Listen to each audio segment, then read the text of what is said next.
Today's presentation is the nation's best pregame. The presentation you are about to hear today is not only things that you can use on your pregame, but it's also items that are bullet point items that have been mentioned in pregames throughout the country, as I have observed as a Big East Conference women basketball observer over the past several years. Be the best team on the court. The winning team usually shoots somewhere between 40 and 50%. The losing team shoots less than that. For us to be the best team on the court, we have to be somewhere between 95 and 100% accuracy. Our goal is to be the best team on the court every night. Give them the best product we can. That means from beginning to finish. First minute, first second to last second. If it doesn't feel right, let's talk about it. We not only have to be the best team on the court, but we have to be the best communication team on the court. Be able to talk about things makes us get the answer correct. Take care of business for the next 2 hours so we don't have to worry about the next 48. If we take care of everything that we're supposed to do by making sure that all of the rules are followed, all of the teams play by the rules, and everyone plays by sportsmanship, we'll have a good evening. We won't have to worry about late night phone calls afterwards.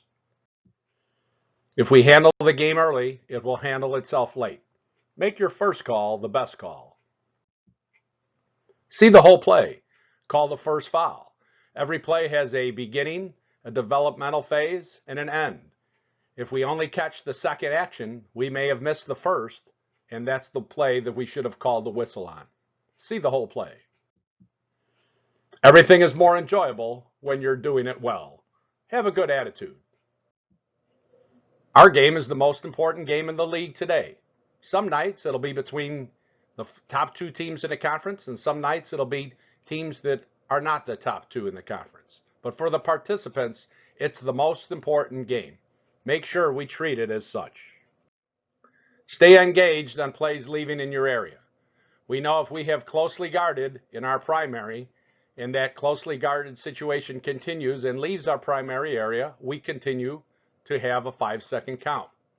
Same thing for screening and any other action of players leaving our area. Stay engaged on those plays. Don't tune out. Big players have two responsibilities. That's to block shots and get rebounds. Let them do their job. Make sure that we let them do their job and think that they're always going to do their job correctly. But when they do it incorrectly, then we can use our whistle. Know what the ball handler can and cannot do. Traveling seems to be called improperly at every level. On every pass, whether it's a throw-in or a pass from a teammate or an interception from an opponent, we always must identify, as soon as player control takes place, which foot is the pivot foot. Once we know the pivot foot, we can correctly call traveling. Make sure all of your calls are quality. First call, best call. Last call, best call. All the calls in between, calls of quality. Enforce the rules as they are written. We're an independent judge to make sure that the game is played fairly. And when someone violates those rules and takes advantages of situations, we penalize as such. Enforce those rules as they are written. If we do not know the rules, we cannot bend the rules. Put a whistle on that first block charge. That's usually going to clean up any action later in the game. See plays from beginning to end. Again, there's a beginning, a developmental phase, and a completion. Make sure the play ends before we make a ruling. Know who creates the contact. We know what the defense can do with the automatic fouls and violations of disruption of rhythm, speed, balance, and quickness. But we also know that the offensive players are becoming more aggressive and they will invade the space of legal defenders. Know who creates the contact. Don't take away good scoring opportunities from the offense. If a player is driving to the basket and there's minimal contact, we may want to make that play continue and see how it ends up before blowing our whistle. It's always important to make sure to penalize players who disrupt other players but when there's contact that is marginal or doesn't warrant a foul, play should continue if the offense has an opportunity to score. We have to expect the unexpected and know how to handle things when they come up. 3 heads are better than 1. Stay in your primary. Whether it's 2-person or 3-person, follow the chart when the ball settles. Don't look outside your area unless you have to. And if you're going to fish outside your area, then catch a whale. Make sure it's worth your effort. No one wants them to have a whistle blown on plays right in front of another official. That's unfair to that official because we need to treat our partners and we need to treat them fairly. We're going to trust them also. If you're going to fish, it better be right. Rotate often early. Remember, we move to improve. Improve your look at the basket. Get a better angle. Make sure that you can see intervals between the offense and defense on the ball handler, dribbler, and the first defender. Rotate for a better angle. Watching what is in your area will help us allow us to get the obvious. The reason why we have 2 officials or 3 officials on the game is we can concentrate on our primary coverage area. Watch what's in your area first, and we will be able to call what's needed to be called. If it's game deciding and you're 100% certain, go get it. Everyone remembers the last play of every close game. Of course, they're just as important as the first play of every close game. But if you know and you're 100% certain, make sure to make the call. Make sure that you get the right call. Let's hope the ball goes in the basket, which makes for an easier night. Sometimes this doesn't work, but when it does, when the ball goes in, there's less rebounds. When there's less rebounds, there's less contact. When there's less contact, it's a much cleaner game. Let's hope that ball goes in the next time you get out on the court. Rebounding can make or break our game. We always have to worry about verticality and displacement. Those are the 2 keys to officiating rebounding correctly. Every night is a new night. Whether we've had players or coaches before, no matter what has happened is in the past. Every night we start fresh. That's why the score always goes back to 0-0. Our scoreboard has to go to 0 also. Every night is a new night. Give those participants that effort. The obvious trumps everything. When it's in front of everyone, everyone can see it, and the obvious needs to be called.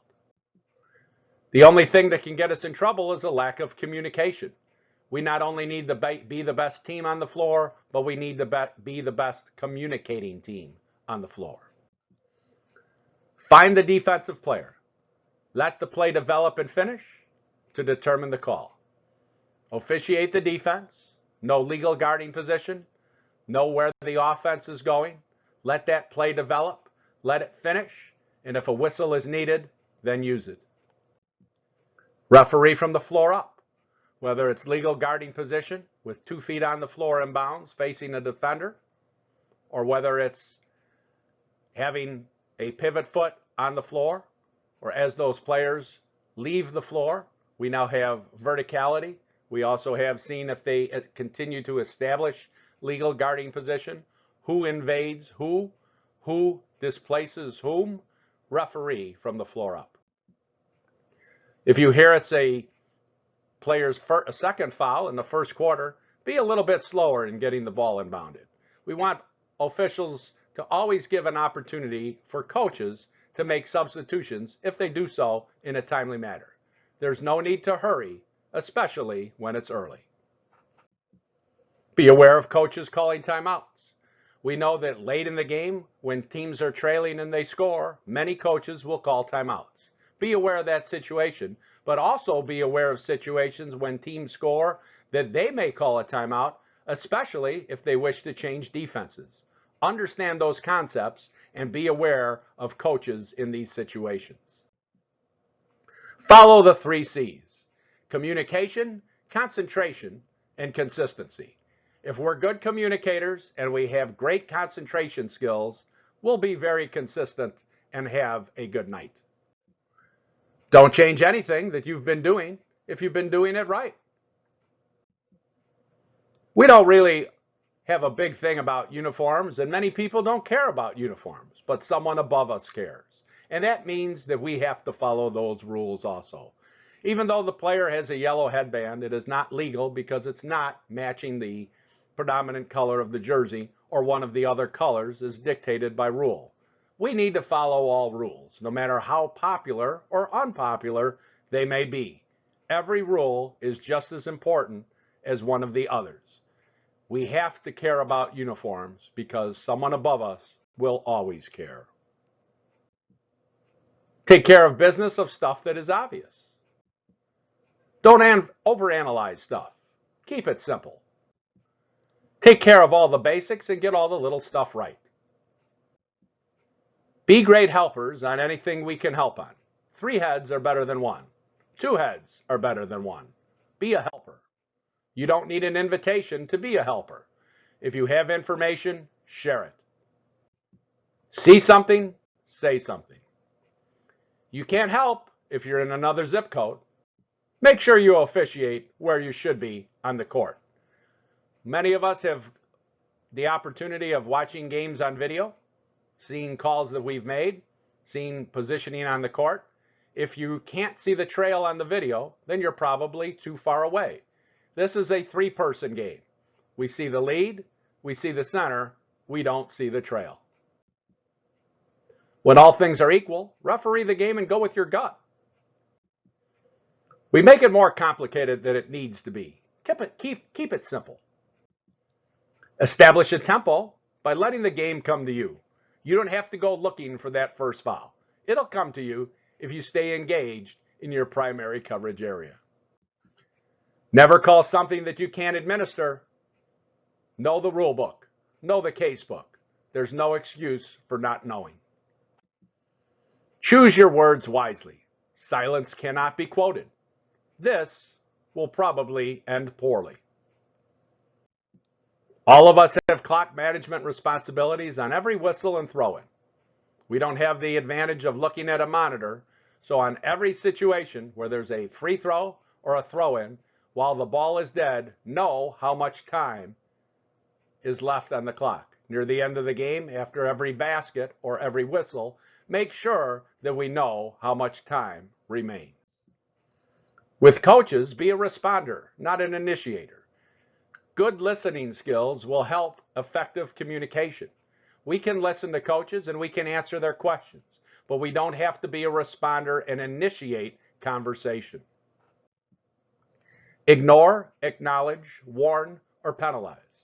Go through this sequence before we take a hard action against the participant. If a coach says something and it's a statement, we can ignore it. We can also acknowledge that we've heard that coach. We can give warnings or penalties accordingly, but make sure that we have a little thicker skin when we start, as long as everyone plays by the rules of sportsmanship. If a call needs to be made for the good of the game, go get it. We have to know what we are calling and we have to know why we are calling it. We also have to know what we are not calling and we have to know why we are not calling it. And it's important that we communicate this to the participants. Ugly is not always illegal. There are players on the floor, but if this official knows why there is no whistle on the play, they've known why they didn't have to make the call, and they have a good reason. Ugly may not always be illegal. We're not certain if white's fouling blue or blue's fouling white, but this could turn into something that is not legal. Now, obvious ugly trumps everything. The player in orange is holding and kicking and pushing and needs to be called for a foul accordingly. Don't rotate into a bad angle because we move to improve our placement on the court. When there are screeners and cutters, we need to watch the whole play. See how that play develops. Where did they come from? Was there a legal screen set? Was there legal guarding position?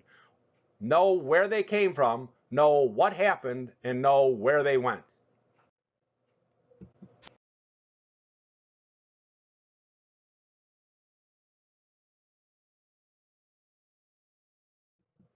Fouls must be a guideline or a rule. Not all contact is illegal. Basketball is not a non-contact sport. This game isn't about us, it's about them. Make sure we follow that every night. Type A personalities sometimes need to listen. The most important part of effective communication is listening. If everybody talks at the same time, communication breaks down. Use your listening skills. Here are the final 5 slides. We can't fudge a guideline when players are displaced or impeded. Displacement is always a foul. A player who is impeded, who does everything legally and gets pushed off their spot or is impeded or hesitated to get to a new spot by doing everything legally, those are always fouls. We must call them as such. We need to be A+ tonight. A- doesn't cut it. Some nights are harder than others. Some games are bigger than others. Some nights we need to be A+. Shoot for A+ as often as you can. Be real patient on plays that are going to the basket. The defender in white has done nothing illegal. This player remains vertical. There is no contact. Do not anticipate the contact. If there is contact, see if it warrants a foul. Don't blow your whistle before we have to. Always ask yourself, what did the defense do wrong? In this play, both players are perfectly legal in terms of verticality. You can only penalize players when they've done something against the rules. Neither of these players have done anything wrong, so there should be no penalty. And finally, smile and enjoy it. It's a game. It's a great game that we all enjoy. Have a great season.